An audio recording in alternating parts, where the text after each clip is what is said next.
I was at the Ulster Hall in Belfast to watch you guys on Tuesday night, and the atmosphere in that place was just electric. And you guys on the stage, you seem to be having just as much, if not more, fun than us.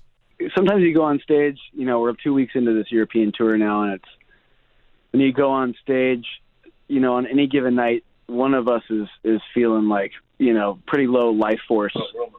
And we're almost 3 weeks in now, gosh. And Ulster Hall was one of those, like, you get on stage, you don't really know what to expect because we've never been to Belfast before for a concert, and it just immediately felt like it was going to be a different kind of show because the energy in the room was just palpable. It was electric, and it just infuses your body with a life force, And so, yeah, I think we all had plenty of fun on stage playing for those fans because they were going absolutely wild. I mean, when you come over and play in, Europe, England, Scotland and Ireland, do you sense how grateful we are as country music fans that you guys make the effort to come over, because the hassle, the expense, certainly the time away from your families, it's not lost on us? We were remarking on that last night where we played a show in Glasgow. It just feels different because I feel like we're playing an American exported musical genre that you guys potentially don't get too much exposure to. So I feel like there's this sense of, how would you even put it? Like hunger. I just feel like every moment is being, it's just everyone in the audience is really trying to soak up the moment. And they're very aware of the dynamics that are going on stage. When you're playing a slower song, it's quiet and people are really like paying attention. And then when there's energy in the room and we're playing something more up tempo, people are just going wild. Like it's just different than in the States where we tour a lot. You could see us twice in a year in any given city in America, but over here it's been such a long time since we've been here, and it is harder to get over here for us, right? Because of just the travel and the gear and the buses and all that stuff. Like it feels very special, coming over the pond and being able to play in different countries, On Saturday, I was driving from Belfast down to Dublin, which is about a 2-hour drive, and I'd listened to your new album, The Last Resort Greetings, from before, but this was the first time when I was alone in a car and I really had a chance to sort of soak this thing in. I have to say, there's a definite evolution going on here, not just, a certain growth and a depth within the songwriting and storytelling, but there's this lovely confident unpredictability running through the songs, and I'm hearing so many different influences. I hear a bit of ZZ Top, almost like a confident strut of a band like Kiss. There's some Tom Petty, some George Strait. How much do you think that's a result of it being made during a pandemic where for once you had the luxury of time, and also, referencing to there's definitely an element of escapism running through these songs?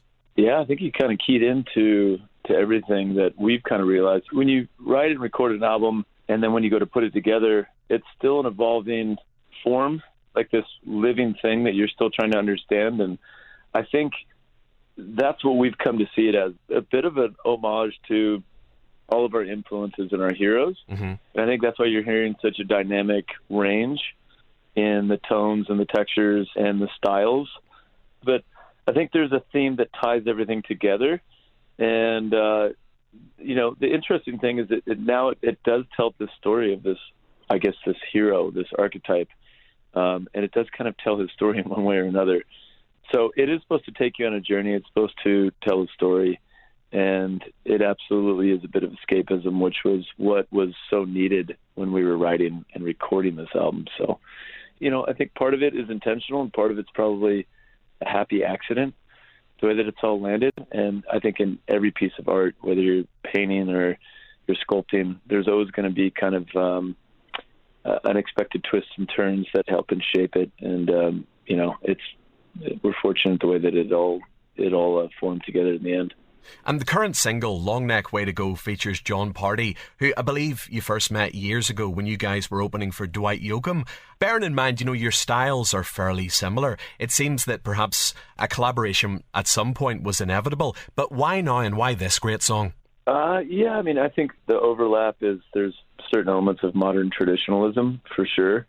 And then there's the element of us just being really good friends for a long time. We went out on the road with Jon as his support on his first headlining tour. God, when was that? 2017. Jon's just always been a champion of ours. It's been fun to see his star rise. And when we wrote the song and recorded it, we just kind of looked around at each other, and we figured it was a perfect opportunity to have a duet, to have a collab. Everybody thought that Jon would be perfect for this. What we didn't know is that we had written the song with our buddy Red Akins and Ashley Gorley. What we didn't know is that they had shopped it to Jon, and Jon loved the song and wanted to cut it on his new album. Jon wanted this to be a single on his album. So it was pretty, I guess, again, serendipitous, and the timing worked out great. And Jon championed the song with his label, and now, we're going to do a single together, which we've never done that before. And, that doesn't always work with a lot of different artists. But for us, it would only work with, such a authentic and sincere guy as Jon. And he crushed it. His part is so good on it. Now, all three of you do seem to have this remarkable songwriting chemistry and working relationship with, in particular, Josh Osborne and Shane McAnally. Can you tell me a bit about working with those guys, even from a production perspective? Because I know they would produce your music alongside, the great Dan Huff. What do you think over the years they've been able to help develop and bring out in your sound?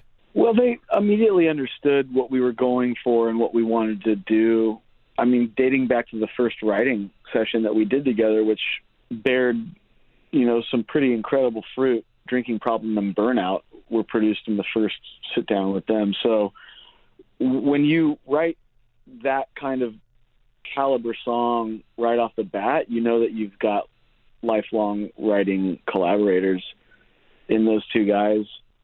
It just continues to be a exciting and rewarding experience getting together with those two guys and just talking about music and talking about the songs that inspired us to get into this in the first place, and talk about where we want to go musically, and discuss where we haven't been. That's just the kind of open conversation that we have with those guys, which make writing a song, I wouldn't say more effortless.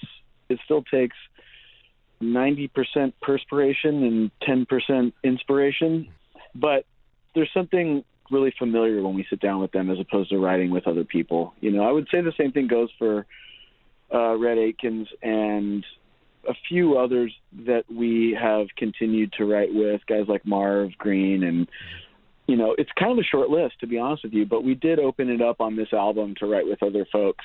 We've got a song that we wrote with John Osborne of the Brothers Osborne. Yeah.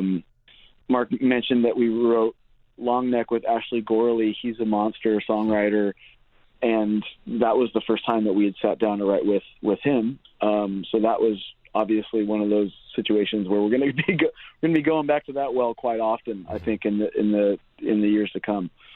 The last show that you played before the pandemic kicked in and everything shut down was in front of 80,000 fans at the Houston Rodeo. And I remember, you had so much momentum behind you at the time. How difficult was it to just go from 100 to 0, for everything to stop, with no idea of when we were going to come out of this thing? But also, as married guys with children and stuff, was there ever a point along the way when you maybe realised that a break, because you guys work so hard, a break was maybe essential for not only creativity but also maybe the longevity of the group?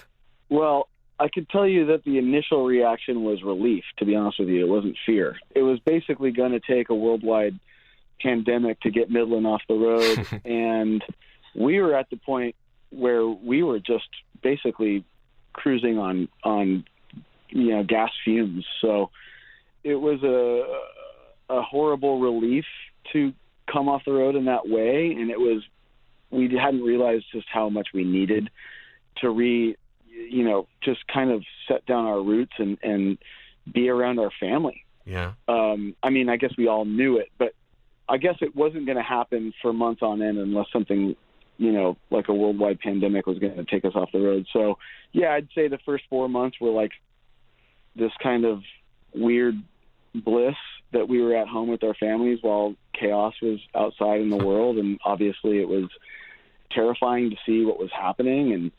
And we were very lucky that we had a place to kind of shelter while the world was thrown into chaos. But we knew that if we could get back into writing and really starting to think about the music that we wanted, I think we were all very positive people. So none of us thought that we were never going to go back on the road. We knew we would, if we could survive, that we would go back on the road. So it was a time of creation. It was a time of rest.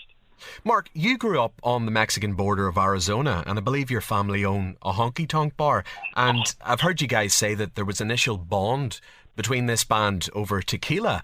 But tell me about, during the pandemic, you launched In Solido. Now, here in Ireland, particularly in Northern Ireland, Tequila's, it's getting more popular, but it's not really, you don't hear many people sort of ordering it. We're more about Guinness and whiskey, as you've probably noticed. But tell me about but tell me about launching this thing. Not a lot of agave growing in Northern Ireland, right? No. It's something that we've always been passionate about drinking since we were probably before we were legal.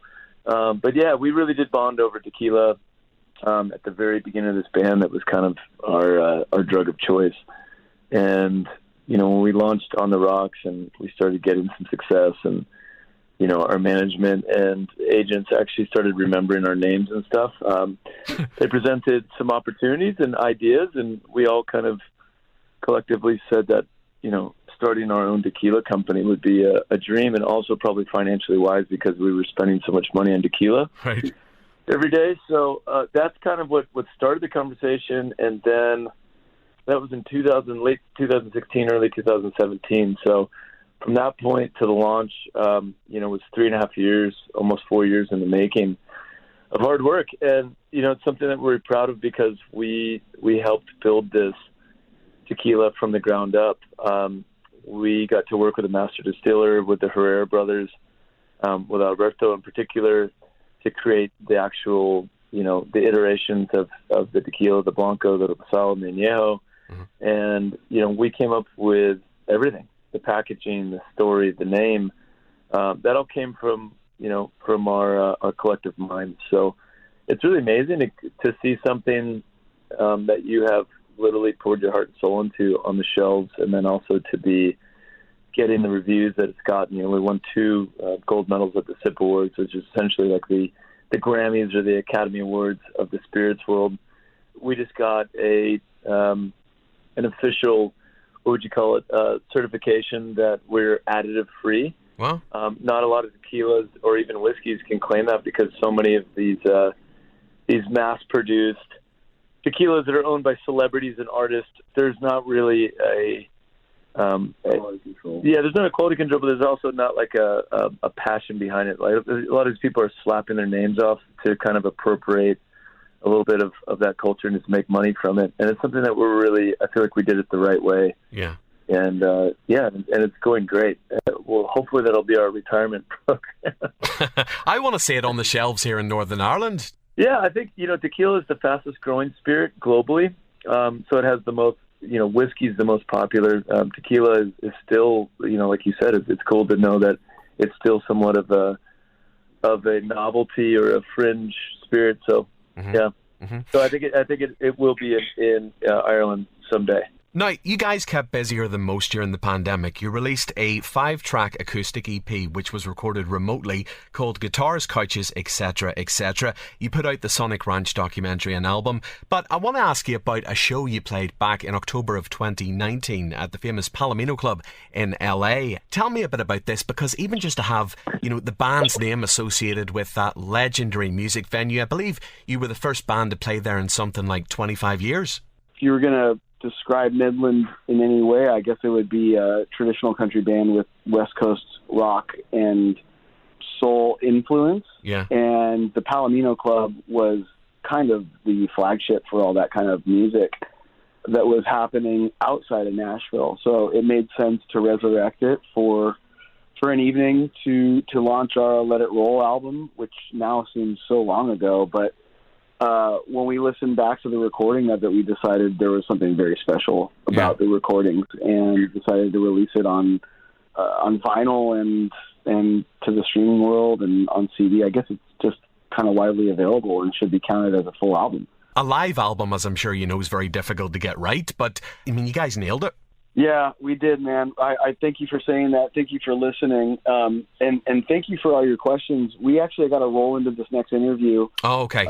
But I wanted to say, Mark and I wanted to tell you that we were very happy to sit with you and discuss. You're clearly well-informed and you've done your research. I would consider you a true journalist and a fan at the very least. And thank you for seeing us live in concert. And thanks to all of our amazing fans in Northern Ireland and Belfast. It's one of our favorite places that we've ever been. It's breathtaking, and we will be back. It won't take us. We'll make sure that it's a quick return.